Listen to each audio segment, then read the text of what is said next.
Merci de nous retrouver sur le plateau télé du quotidien du médecin et Décision Santé depuis la Paris Healthcare Week. J'ai le plaisir de vous présenter mes invités pour cette Open Talk. José Godefroy, vous êtes le directeur du GCS e-santé de Bourgogne. Oui.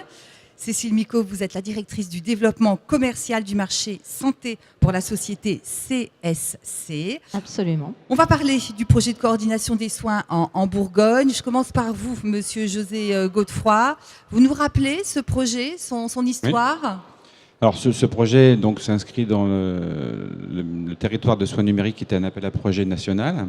La Bourgogne avait candidaté parmi beaucoup d'autres et a été retenue sur un territoire de Nord-Saône-et-Loire sur un projet de coordination de patients mettant en place un nombre d'acteurs importants de type sanitaire, de type médico-social et aussi donc la médecine libérale puisque le virage de santé, effectivement, actuellement, est quand même de favoriser le maintien à domicile du patient. Alors, comment est né ce projet ? Alors, ce projet est né de la volonté de la Direction générale de l'ARS en Bourgogne-Franche-Comté, des conseils départementaux, puisque la partie sociale est très importante sur ce projet-là. Beaucoup d'établissements sanitaires aussi étaient partie prenante et les médecins, puisque effectivement, c'est venu quand même beaucoup d'un constat de la médecine libérale, d'un besoin de coordination de leurs patients, puisque on leur demande beaucoup de choses et de plus en plus, mais ils ont un temps qui est quand même contraint. Alors, au niveau des parties prenantes du projet, il y a donc les médecins libéraux, bien évidemment les centres hospitaliers, oui.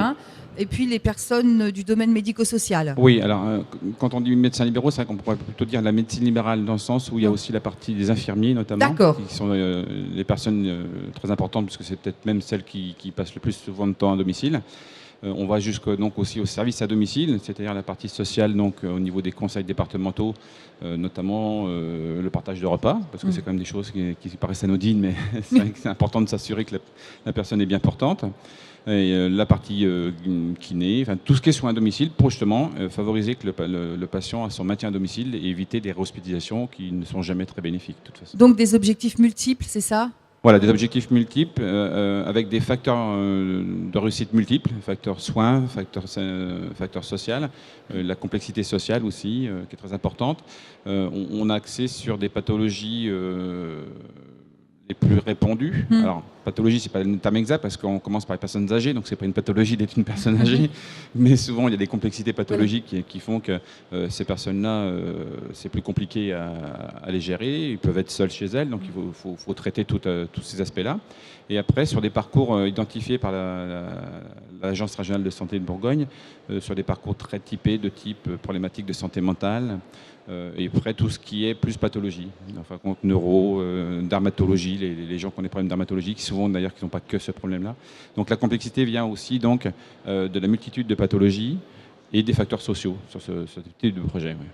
Alors, Cécile Micot, vous êtes directrice du développement commercial du marché santé pour la société CSC. Comment est-ce que vous vous êtes retrouvée, vous, dans le projet par rapport à cet appel d'offres ? Oui, nous avons été retenus à l'issue d'un dialogue compétitif qui a duré quasiment 1 an.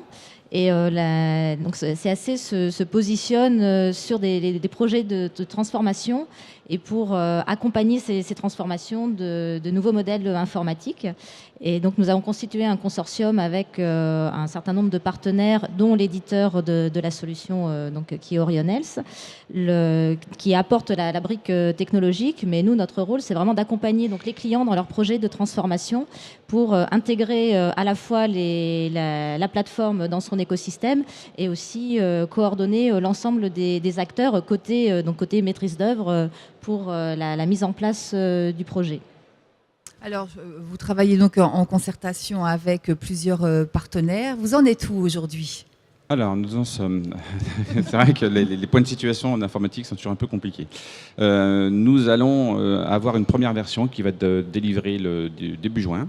On a privilégié avec la société CSC une méthode qu'on appelle méthode agile. On n'expliquera pas ici parce que ce n'est pas le moment, mais qui va nous permettre plutôt que d'attendre que le CSC fasse son travail et nous fournisse quelque chose, de régulièrement avoir des versions progressives, donc toutes les 10 semaines si je me souviens bien. Et ce qui permet aussi pour nous, c'est une facilité au niveau des acteurs, pour que les acteurs s'approprient le sujet Si pendant 10 mois, on réalise nos travaux informatiques sans qu'ils soient régulièrement mis en information, c'est compliqué après les emmener. Parce qu'il y avait des enjeux importants, non, dans cette mutation. Alors, oui, parce que on avait tendance, nous, à travailler beaucoup sur le sanitaire. Donc là, c'est vrai qu'on va sur le champ donc, de la médecine libérale. C'est une multitude d'acteurs énormes. En Bourgogne, je crois qu'on a à peu près 8000 médecins libéraux. Donc il faut les sensibiliser et la problématique se posait justement de dire on ne pourrait pas arriver avec un produit tout fini ni tout fait. Donc cette méthode nous permet aussi donc, de faire participer les acteurs régulièrement à des revues pour qu'ils voient l'évolution du produit.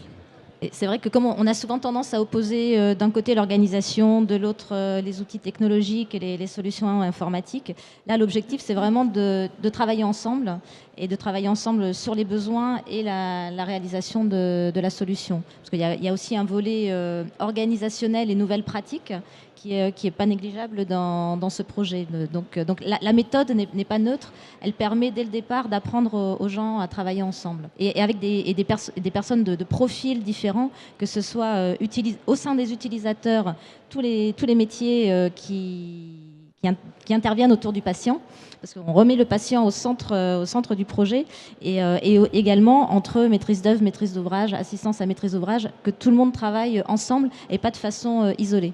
Allez, dernière question, ce projet, il doit voir le jour concrètement quand ? L'année prochaine ? Oui, le projet devrait être en version définitive au 31 mars 2017. Alors, c'est, on va dire, tout le projet, parce qu'on a démarré sur le suivi des personnes âgées, et le suivi des personnes âgées sera déjà efficient en septembre. Et après, c'est progressivement, on rajoutera, en fin de compte, tout le produit va déjà fonctionner, mais pour une catégorie de patients qui sont les personnes âgées en premier, parce que c'est quand même la majorité. Et aussi, parce qu'on n'en a pas parlé effectivement, c'est sur la partie faciliter l'aide des aidants, qui sont très importants, donc la famille qui Bien entoure sûr. et tout, parce que c'est vrai que c'est un des facteurs qui favorise quand même le maintien à domicile.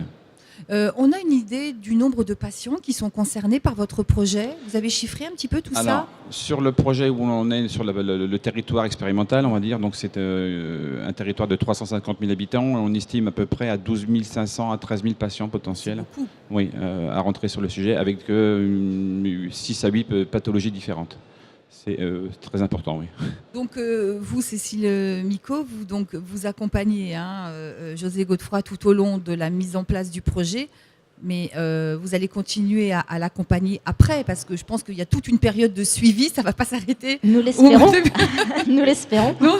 Alors c'est un, Voilà. un peu la problématique des expérimentations, effectivement, où on a une date butoir qui est au 31 mars, mais bon, qui est déjà, grâce au ministère, qui a été un peu prolongée, parce qu'on s'aperçoit que la création de l'outil informatique est une chose, mais après, il faut déployer les usages, et ça prend beaucoup plus de temps. Donc on va déjà au moins travailler jusqu'à fin 2017, et effectivement, ça va s'inscrire dans un processus beaucoup plus long. Eh ben, on vous souhaite une bonne continuation. Le mot de la fin, Merci. peut-être ? C'est à nous de vous convaincre de faire durer le partenariat. Continuez à vous donner envie. Bon, on vous souhaite une bonne continuation Merci. pour la mise en place de votre projet. Merci d'être venu sur notre plateau. Merci beaucoup. Merci.